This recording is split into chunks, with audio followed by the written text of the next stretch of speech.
The greatest system that the world has ever known for the little man to get ahead is the current state of America today. The little man has a better chance. I've been a millionaire twice. I'm so dumb I had to do it 2 times, You got 2 shots. I mean, you got an ultimate shots at it. But it's all about me taking responsibility and me making decisions and me understanding that you're going to reap what you sow. So if you put corn seed in the ground, don't be shocked that corn grows. There's technically only one real definition. There's definitions that have agendas. For instance, you hear politicians say that a millionaire is someone who makes $1 million a year. That is not the definition. There's an accounting finance definition for millionaire. It's fairly simple. Assets minus liabilities, what you own minus what you owe. When that equals greater than $1 million, you are by definition a millionaire. It's not a moral construct. It's not a decision of if that's enough or not enough or too much. It's not any of those things. It's a math equation, what you own minus what you owe. That's exactly what occurs. There's somewhere around 13 million millionaires in America today. We completed a couple of years ago in our research department an airtight piece of research, the largest study of millionaires ever done. Over 10,164 of them were surveyed, and we did in-depth discussions with them to find out exactly who they are, demographically who they are, where did their money come from, what are their careers, all those kinds of things. Here's what's interesting. We have proven now statistically, again, with the largest study ever done of millionaires, that 89% of the millionaires in North America today did not become millionaires because of inheritance. As a matter of fact, 79% received absolutely zero inheritance.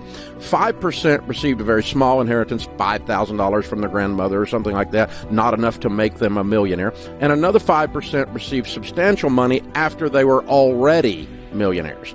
Like a friend of mine, he's got a $1.2 million net worth. His parents passed away after he was already a millionaire, left him $250,000 more, so now he's 1.45. The definition of middle class has completely changed. In 1960, middle class was an 1,100 square foot brick home with 1.2 cars in the driveway.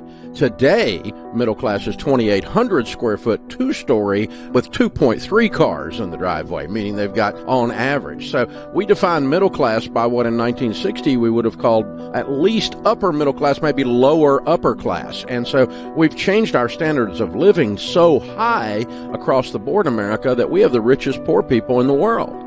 I'm hopeful it comes under control for multiple reasons. I think part of the reason for the inflation is this ridiculous government policy of just printing money like there's no tomorrow and throwing it at everything and paying people to not work.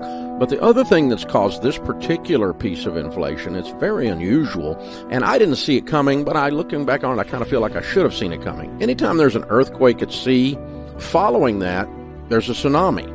If it's a major earthquake at sea. So you'll get a 10-story wave that hits the shore days later or hours or whatever later after the earthquake at sea. The earthquake at sea was the pandemic. We shut the economy completely down. We shut down all factories. We shut down all supply chain. We shut down all production and most consumption, but not all of it. And then we put people back to work, sort of, but we paid them to not work. So we disrupted the supply chain, we disrupted the supply-demand of goods and services, and we disrupted the labor markets with this ridiculous policy coming out of Washington, continuing to pay people not to work. And so we've had this perfect storm that has resulted in unbelievable spikes in almost every category. The only category that's not caused by this is oil, and that's caused by shutting off pipelines and ridiculous policy, again, out of shutting down supply. It's a supply-demand curve. Anytime there's a shortage, you see a jump in price. Shortage of toilet paper, jump in price. Shortage of gasoline, jump in price. Shortage of labor, jump in price. That's a supply-demand curve from the 7th grade. So my hope is that 2 things will occur over the next 5 to 10 years to do away with this. One is, after the tsunami, the waves go out, and we repair and get back to a fairly normal capitalistic society again. And my hope is that we change administrations and quit spending money like a drunken sailor. Right. And so we have to do away with the source of their addiction. The government help is out of control because we're helping people that don't need help, meaning that we're paying people to not work that are able-bodied and could get work, and there's plenty of work out there to do right now. Tremendous labor shortages in several industries right now. Try running a restaurant right now. Oh my gosh, it's awful. Try getting hotel beds made. ridiculously hard. So the people in the service industries, the first ones that got hurt the most with the pandemic, quarantine, and the shutdowns, it was the lower socioeconomic rungs. They're the ones that haven't come back. And they're the ones that are holding up, the economy from moving again. And it's all caused by these extended, out-of-control government programs. And it's not being helpful. They're trying to be helpful. But that's not helpful to that person 10 years from today to teach them to not work. Anytime you get desperate, right after that, financially, you get stupid.